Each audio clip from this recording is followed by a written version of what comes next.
അസ്സലാമു അലൈക്കും വറഹ്മത്തുള്ളാഹി തആല വബറകാത്ത്. അൽഹംദുലില്ലാഹ്. നമുക്ക് ഇന്ന് രാവിലെ ചൊല്ലാനുള്ള പ്രത്യേക ദിക്റ് പരിചയപ്പെടുത്തരാം. ഈ രാവിലെ നമ്മൾ ഉറങ്ങാൻ പാടില്ല. നമ്മൾ അള്ളാഹുവിന് വേണ്ടി മാറ്റി വെക്കുക. നമ്മുടെ എല്ലാ കാര്യങ്ങളും അള്ളാഹുവിനോട് പറയുക, ആവശ്യങ്ങൾ പറയുക, ഇഹത്തിലും പരത്തിലുമുള്ള ആവശ്യങ്ങൾ പറയുക. നമുക്ക് എല്ലാവർക്കും വേണ്ടിയും ദുആയും ചെയ്യാം. പരസ്പരം ദുആ ചെയ്യുക.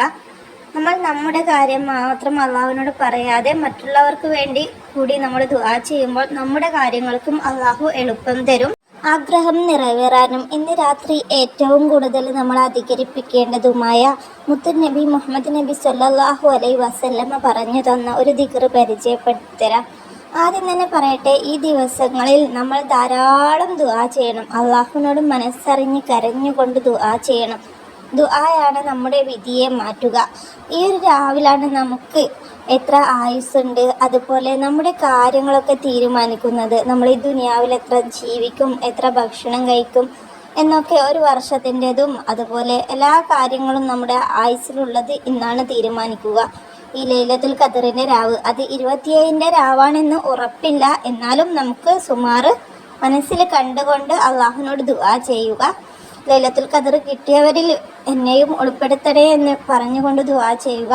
നിങ്ങളുടെ വിലയേറിയ ദുആയിൽ എന്നെയും കുടുംബത്തെയും ഉൾപ്പെടുത്തുക.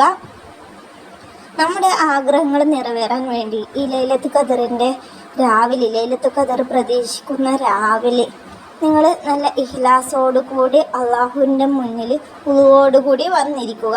എന്നിട്ട് നിങ്ങൾ ദുആ ചെയ്യുക, നിങ്ങളുടെ ആഗ്രഹം ദുആ ചെയ്യുക. എന്നിട്ട് ആ ഒരു നിസ്കാരപ്പായലിരുന്നിട്ട് 2 റക്അത്ത് ഹാജത്തിൻ്റെ നിസ്കാരം നിസ്കരിക്കുക. ഹാജത്തിൻ്റെ നിസ്കാരം നിസ്കരിക്കുമ്പോൾ നിങ്ങൾ ചൊല്ലേണ്ടത് വജ്ജഹത്തും ഫാത്തിഹയും കഴിഞ്ഞ ശേഷം നിങ്ങൾ കുൽഹു അല്ലാഹു അഹദ് ഓതുക. ശേഷം നിസ്കാരം തുടരുക. 2ാമത്തെ റക്അത്തിലും കുൽഹു അല്ലാഹു ഓതുക. എന്നിട്ട് സലാം വീട്ടുക.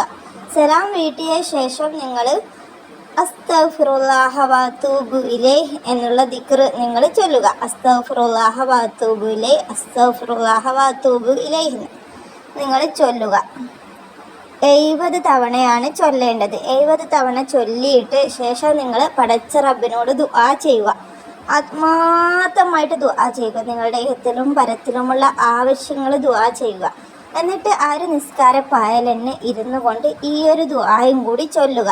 113 അല്ലെങ്കിൽ 313 പ്രാവശ്യം ചൊല്ലുക. ആ ദുആയാണ് അല്ലാഹുമ്മ ഇന്നക അഫുവൻ തുഹിബ്ബുൽ അഫ്വ ഫഅഫു അന്നി.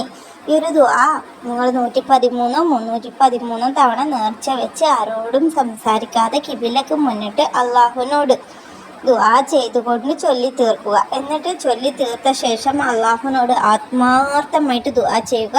ലൈലത്തുൽ ഖദർ പ്രതീക്ഷിക്കുന്ന രാവിലെ ഈ 2 ദിക്റുകൾ നമുക്ക് ഏറ്റവും പ്രധാനപ്പെട്ടതാണ്. അസ്തഗ്ഫിറുല്ലാഹ വഅതൂബു ഇലൈഹി, അതുപോലെ അല്ലാഹുമ്മ ഇന്നക അഫുവൻ തുഹിബ്ബുൽ അഫ്വ ഫഅഫു അന്നി എന്നുള്ള ദിക്റും വളരെ പ്രയോജനം കിട്ടുന്ന, നമുക്ക് ഉത്തരം കിട്ടുന്ന ദിക്റാണ്. അള്ളാഹുവിന് ഏറ്റവും കൂടുതൽ ഇഷ്ടമുള്ള ദിക്റാണ്. ഈ രാവിലെ ചൊല്ലാൻ വേണ്ടി മുത്ത് ഹബീബ് പറഞ്ഞു തന്ന ദിക്റാണ്. ഈ രാവിലെ നിങ്ങൾ ഇതുപോലെ ചെയ്തിട്ട് ആഗ്രഹങ്ങൾ പറഞ്ഞു നോക്ക്. ഇൻഷാ അല്ലാഹ് ഒരാഴ്ചക്കുള്ളിൽ അള്ളാഹു നടത്തി തരും. നിങ്ങളുടെ ദുആ സ്വീകരിക്കും, അത് ഉറപ്പാണ്. നിങ്ങൾ ഇതുപോലെ ചെയ്തിട്ട് ആത്മാർത്ഥമായിട്ട് ദുആ ചെയ്യുക. നിങ്ങളുടെ തെറ്റുകൾ പുറത്തു തരാൻ വേണ്ടിയും ദുആ ചെയ്യുക. നിങ്ങളുടെ വിലയേറിയ ദുആയിൽ എന്നെയും കുടുംബത്തെയും ഉൾപ്പെടുത്തണം എന്ന് പ്രത്യേകം ഓർമ്മിക്കുന്നു. ഇൻഷാ അല്ലാഹ് എൻ്റെ ദുആയിൽ നിങ്ങളെയും ഉൾപ്പെടുത്തും. ഇൻഷാ അല്ലാഹ് എല്ലാവർക്കും അള്ളാഹു ഹൈറായ ജീവിതം നൽകട്ടെ. ജോലിയില്ലാത്തവർക്ക് ജോലി നൽകട്ടെ, ആരോഗ്യം തരട്ടെ, അസുഖങ്ങളില്ലാതിരിക്കട്ടെ, നമ്മുടെ ജീവിതത്തിൽ ഹൈറും ബറക്കത്തും തരട്ടെ, ആഗ്രഹങ്ങൾ നിറവേറ്റി തരട്ടെ എന്ന് ദുആ ചെയ്തുകൊണ്ട് ഞാൻ നിർത്തുന്നു. ഇൻഷാ അല്ലാഹ് നമുക്ക് അടുത്തൊരു വീഡിയോയിൽ കണ്ടുമുട്ടാം. അസ്സലാമു അലൈക്കും.